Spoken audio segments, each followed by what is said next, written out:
Assalamualaikum warahmatullahi wabarakatuh. Selamat siang. Apa kabar teman RK semuanya dimanapun berada?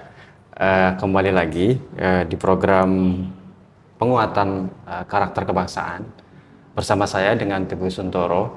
Oke, baik, kali ini kami sudah hadir atau sudah berkunjung ke salah satu sekolah SD di Jakarta, yaitu Sekolah SD Rawajati 06 ya. Nah, di sini kami akan berbincang-bincang bagaimana mengenai tentang kekerasan atau kekerasan ataupun tentang kekerasan yang terjadi di satuan pendidikan.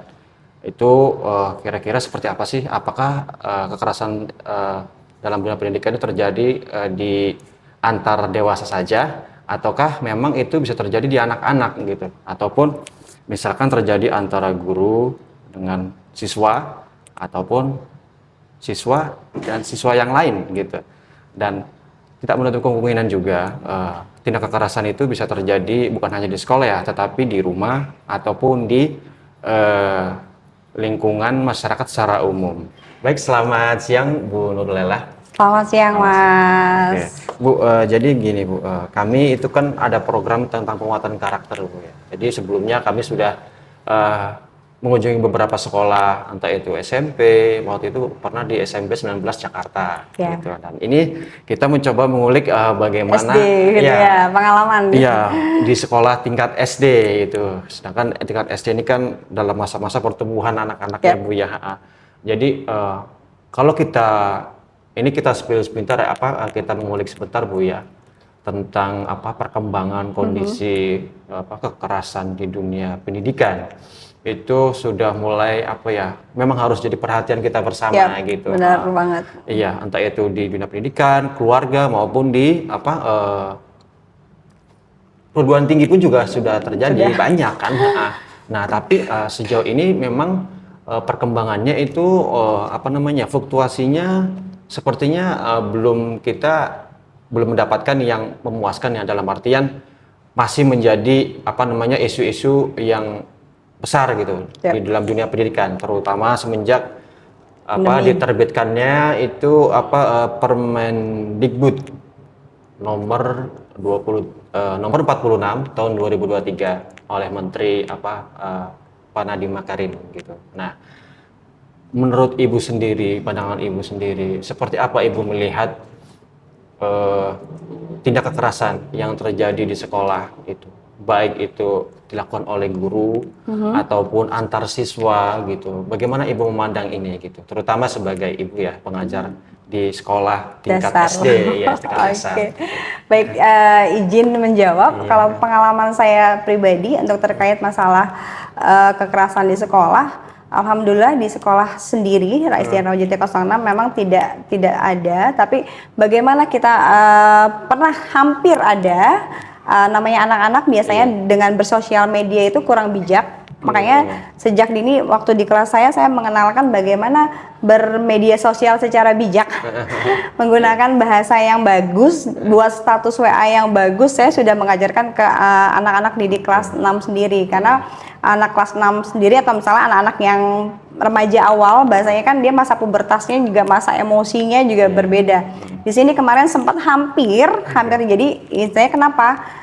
Cuma gara-gara status WA, terusnya cuma gara-gara main game bareng kalah, ya udah disamperin pernah sekolah, langsung saya telepon. Waktu pengalaman tuh telepon, kita kolaborasi dengan sekolah mana? Saya tanya, waktu itu sekolah daerah Pasar Minggu.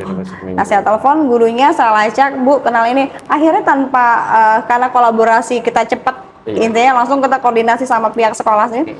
Anak itu sendiri pun langsung minta maaf datang ke sekolah. Padahal nggak ngapa-ngapain juga sih.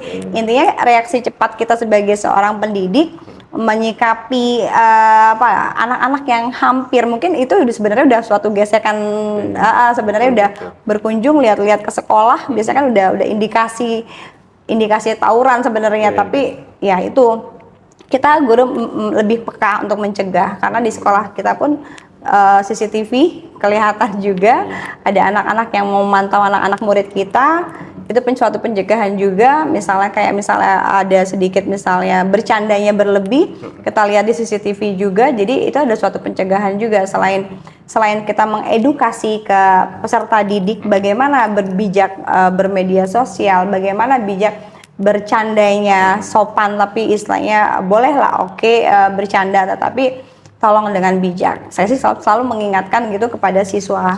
Oh, berarti memang tingkat SD pun sudah dikasih HP, udah bikin status ya, udah bisa ya. Benar. Nah, itu pas ketika proses mengajar, aktivitas belajar mengajar, apakah mereka di luar rumah? Tapi kan untuk siswa sendiri, saya kelas 6 sendiri, saya izinkan mereka membawa gawai atau gadget.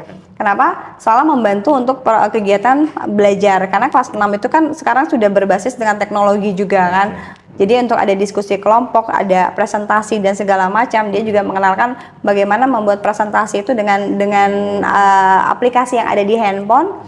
Jadi di situ. Tapi ada beberapa misalnya sesama teman, saya berikan tanggung jawab kepada teman-teman anak-anak murid, mereka bagaimana dia bisa menjadi kawan belajar, bahasa kawan belajar sih, menjadi CCTV-nya teman itu sendiri gitu.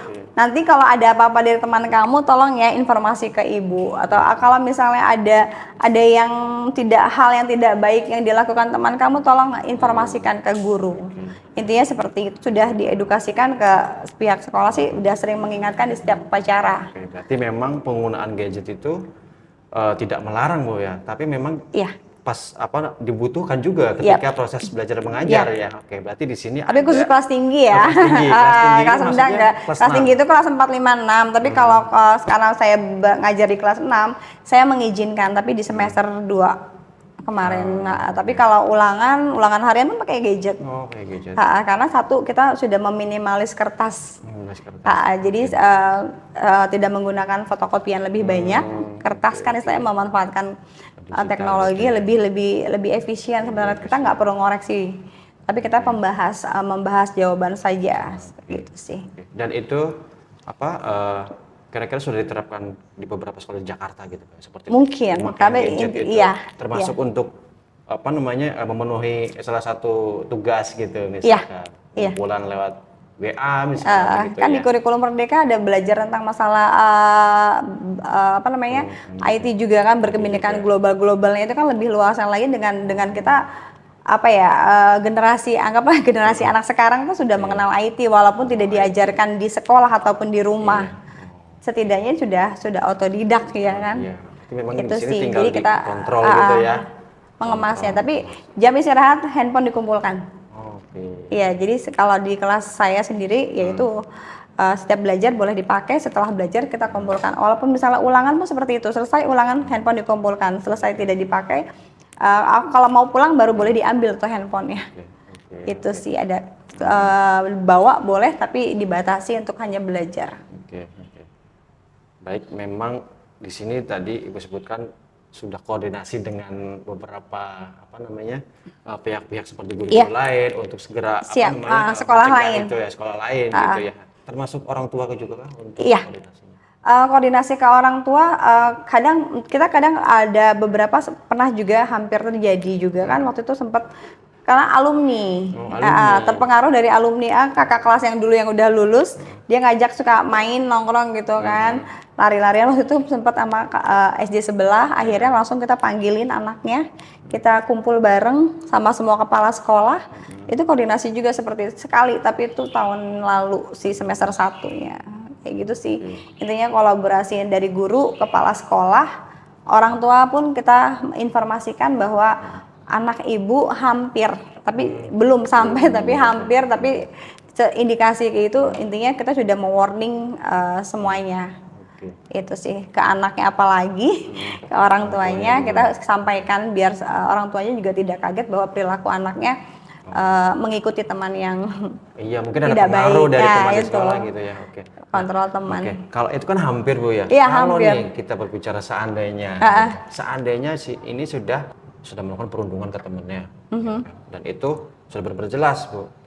Nah, kira-kira langkah apa yang dilakukan Ibu gitu sebagai tenaga pendidik gitu? Oke, kalau seandainya itu pun terjadi, tapi alhamdulillah nggak terjadi, jangan Seandainya sampai terjadi. ya seandainya terjadi, kita biasanya melakukan ada proses, ininya kita panggil dulu bahwa anak ini benar nggak melakukan, kita koordinasi ke anak, misalnya yang melakukan perundungan dan si korban. Seandainya kita panggil anaknya dulu, baru kita panggil ke orang tua. Kita kalau sudah konfirmasi ke anak apakah benar, baru kita konfirmasi ke orang tua bahwa apa yang dilakukan anak ini benar atau tidaknya. Si pengakuan anak harus ada saksi orang tua. Biasanya kita guru kelas, orang tua, siswa yang melakukan sama kita kumpul bareng dengan kepala sekolah. Intinya seperti itu kalau ada kasus ya.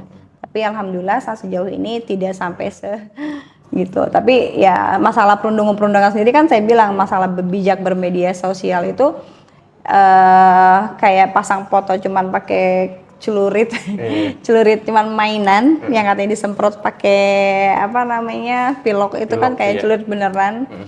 Itu ya indikasi-indikasi yang anak-anak sekarang kan pergaulannya pengennya sok gaya gitu kan, pengennya diakui. Di media sosial. Pernah juga alumni tahun lalu deh kalau alumni sebelumnya kasih foto itu juga cuman pajang, ada yang sekolah lain udah mau bahasanya ngajakin, itu yang ngajakin sekolah ibu gitu kan. Akhirnya kan takut terindikasi untuk perundungan lebih luas lagi, kita panggil, hapus semua itunya dari story WA-nya dia, dari handphonenya dia, kita panggil dulu anaknya, bener nggak? Bener, itu cuman kita konfirmasi ke anak tersebut, itu cuman mainan bu, bukan masalah mainan yang dilihat di gambar itu kan. Jadi bagaimana guru juga harus berteman dengan siswa dengan WA. Kadang-kadang kita dikunci kan, nggak boleh lihat, tapi kadang-kadang ada yang ada. Makanya kita harus buka punya anak murid sih. Bisa statusnya kayak gitu. Ya. Sebagai tenaga pendidik, pengajar guru SD tingkat jenjang SD ya, itu dalam dunia pendidikan itu, apa yang kira-kira menurut ibu itu mengkhawatirkan gitu? Yang mengkhawatirkan adalah kalau versi saya sendiri, bahasanya kan sebenarnya guru itu kan harus kolaborasi dengan orang tua. Iya, betul. Iya, kolaborasi sama orang tua. Ketika guru mengajarkan di sekolah, minimal orang tua mengajarkan di rumah. Iya. Ya, kita kolaborasi seperti itu. Kita sudah menginformasikan bahwa Bu, anak ibu belum bisa baca, misal waktu saya ngajar kelas 1, belum bisa baca, tolong bantu di rumah. Dia di sekolah hanya berapa jam dan hanya dipegang paling lama 30 menit untuk belajar membaca anak kan ya. Tetapi kalau ada kolaborasi juga, orang tua ini emang udah dasarnya nggak sekolah. Orang tua ini yang pada dasarnya memang yang pendidikannya memang kurang, jadi tidak paham. Kita istilahnya mengkhawatirkan sedikitnya, itu salah satu ya. Yang mengkhawatirkan juga istilahnya yaitu kita sudah berusaha merangkul orang tua, tetapi orang tua dengan kesibukannya masing-masing, jadi konsep pembelajaran kita di sekolah tuh kurang lengkap bahasanya. Iya, kita udah mengajarkan di sekolah, ada tugas sekolah yang harus dikerjakan di rumah yang didampingi sama orang tua, tetapi ada juga istilahnya tidak semua orang tua mendampingi anaknya untuk belajar di rumah. Itu ya. Kegiatan di kelas itu versinya anak-anak kan kita sudah mengedukasi bagaimana dia berusaha untuk belajar baik sopan dengan orang tua. Minimal kita kan selalu tidak hanya dari kelas rendah, kita pembiasaan baik itu memberi salam ketemu guru. Kalau sekarang udah mulai boleh ya, sebelumnya setelah COVID itu agak sulit Mas menambah karakter untuk memberi salam aja. Misalnya kayak cium tangan kan tidak diperbolehkan waktu itu. Terusnya masalah karakter yang minta maaf terhadap teman, salaman misalnya kayak dia punya kesalahan atau anak murid punya salah, kita panggil suruh sama-sama belajar minta maaf, belajar misalnya minta tolong, itu kan udah kata-kata magicnya di ruang kelas atau di sekolah sendiri yang maaf, minta tolong, terima kasih. Itu kita selalu kuatkan karakter anak, dan situ penunjang karakter adalah di kegiatan ekstrakurikuler. Contohnya di kegiatan ekstrakurikuler pramuka, di kegiatan ekskul PMR. Intinya kalau di pramuka aja dia harus udah tahu 10 dasar dharma, itu lebih menguatkan karakter anak kan sebenarnya. intinya bagaimana dia menjadi seorang pemimpin di dalam regunya, bagaimana dia kalau di ruang kelas memimpin diskusi kelompok bersama temannya, bagaimana dia kalau di kelas sendiri saya selalu menekankan ada project kelas, tugas kelas, kita bikin project dan ada diskusi kelompok, ada presentasi. Presentasi ini kan penguatan karakter, saya bilang kamu itu adalah calon pemimpin masa depan.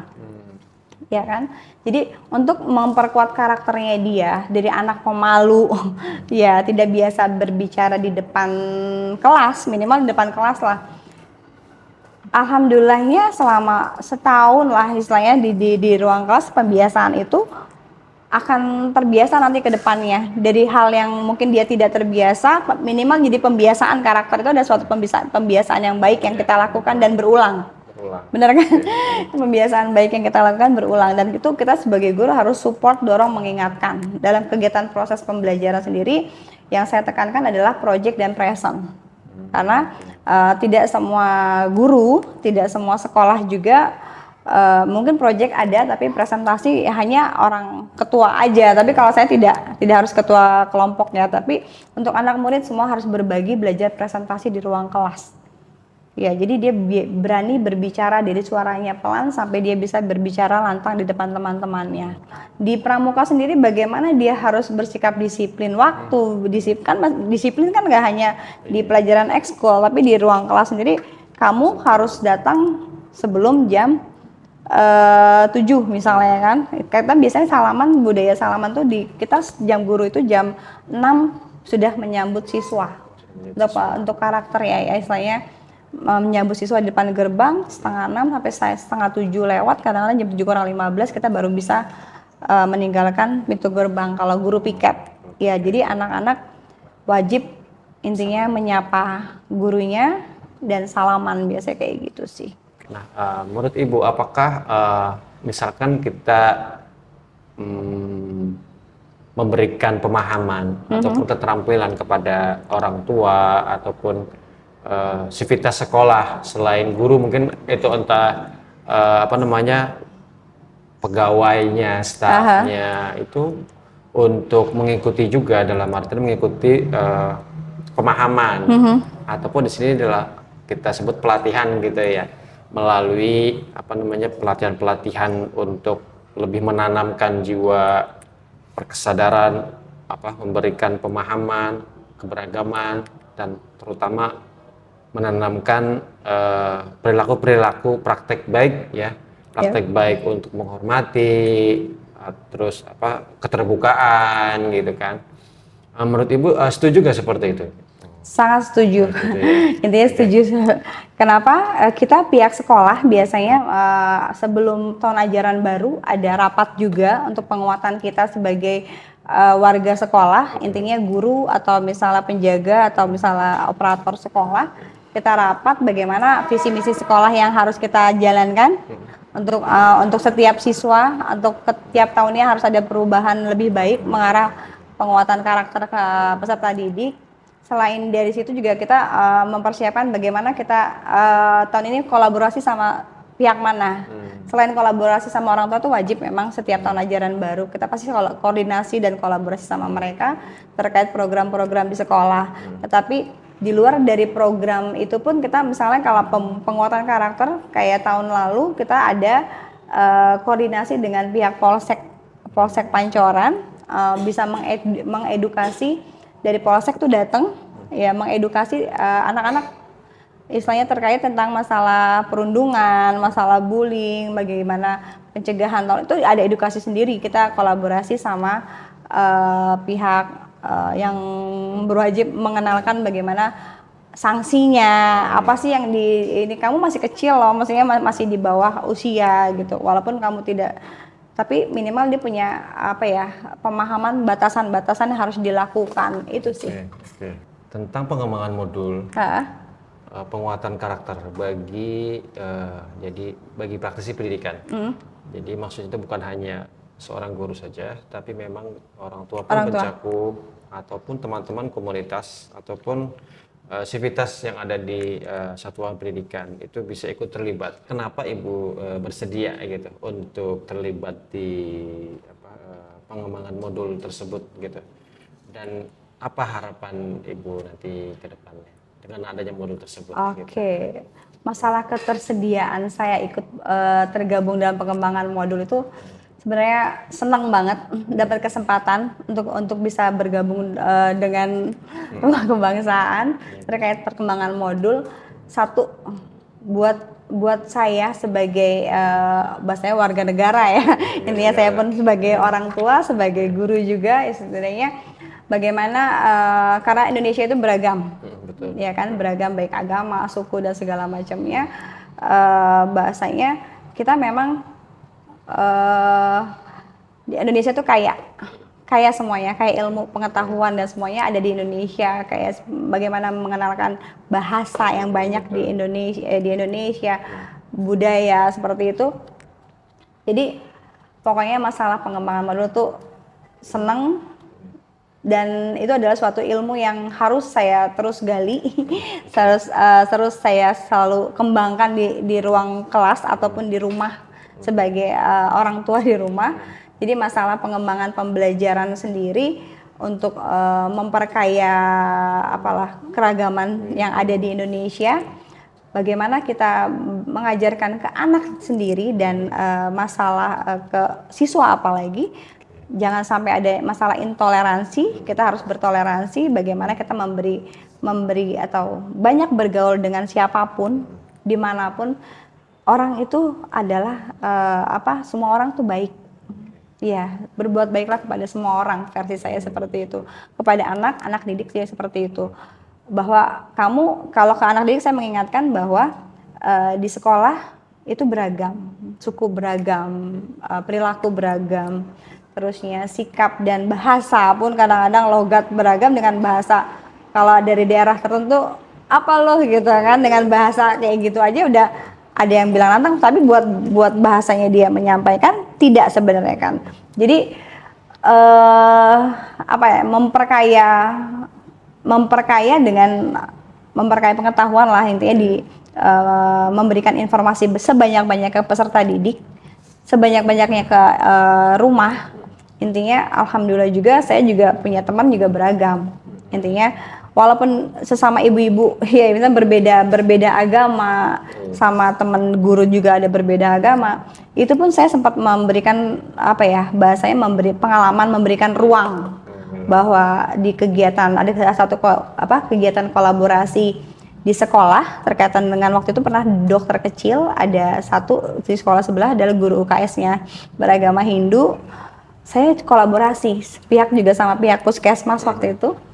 Saya kolaborasi bagaimana mengenalkan keragaman Indonesia. Saya izin ke pihak puskesmas, Bapak, Ibu, izin nanti kegiatan ini akan dibuka dengan doa yang saya anut sebagai agama Islam, nanti ditutup di doa sama Bu Made. Bu Made itu beragama Hindu. Tapi sebelum ditutup sama doa agama Hindu, saya sampaikan ke peserta didik atau dokter kecil yang ikut pelatihan, nah, kita mengenal agama di Indonesia ada berapa? 6 Bu gitu kan. Nah, tadi kamu sudah mengenal agama Islam, doa dengan agama Islam. Hari ini akan ditutup kegiatan itu dengan berdoa dengan agama Hindu. Oh iya, tapi saya menyampaikan ke anak supaya tidak salah persepsi sampai rumah. Bu, takutnya kan ada sangkanya doktrin apa. Tapi kita sampaikan ke peserta didik bahwa semua doa itu baik, tapi ini kan disampaikan dengan agama Hindu, nanti akan ditranslate juga. Bahasanya kan pakai bahasa Bali lah, saya nggak ngerti juga. Intinya setelah dia berdoa doa kebaikannya agama dari Bu Made itu ditranslate bahwa doanya seperti itu. Nah, akhirnya kita sampaikan kembali ke anak murid, Bu, doanya aneh ya. Ya karena kamu belum pernah mendengar. Dari sini adalah kamu akan kaya masalah kegiatan yang kamu dapat. Selain pelatihan dokter kecil, kamu juga dapat mengenal agama. Itu sih pengalaman. Dengan adanya modul ini nanti, harapan Ibu apa? Apakah maksudnya semoga harapan Ibu apa tentang dengan adanya modul ini dan kedepannya lah, Kedepannya semoga apa ya, dari guru 1 bisa jadi guru 20, dari guru 20 bisa jadi guru yang, atau guru atau orang tua ya, intinya guru atau orang tua bisa berkembang lagi, bisa dari 1 sampai 100, dari 100 sampai 1000, intinya banyak orang-orang yang bisa apa ya, bisa banyak memberikan kebaikan, mengenalkan keragaman kebangsaan atau kemanusiaan yang ada di Indonesia, bagaimana bersikap, mengajar, berbuat baik kepada sesama yang ada di Indonesia. Itu sih intinya, lebih berkembang lagi, semoga dapat support dari rumah kebangsaan juga terkait tentang bagaimana penguatan karakter kita di sekolah. Mungkin guru lebih akan senang sekali disupport dari pihak-pihak yang support dengan kegiatan keragaman atau misalnya pendidikan karakter itu sendiri di sekolah. Itu sih.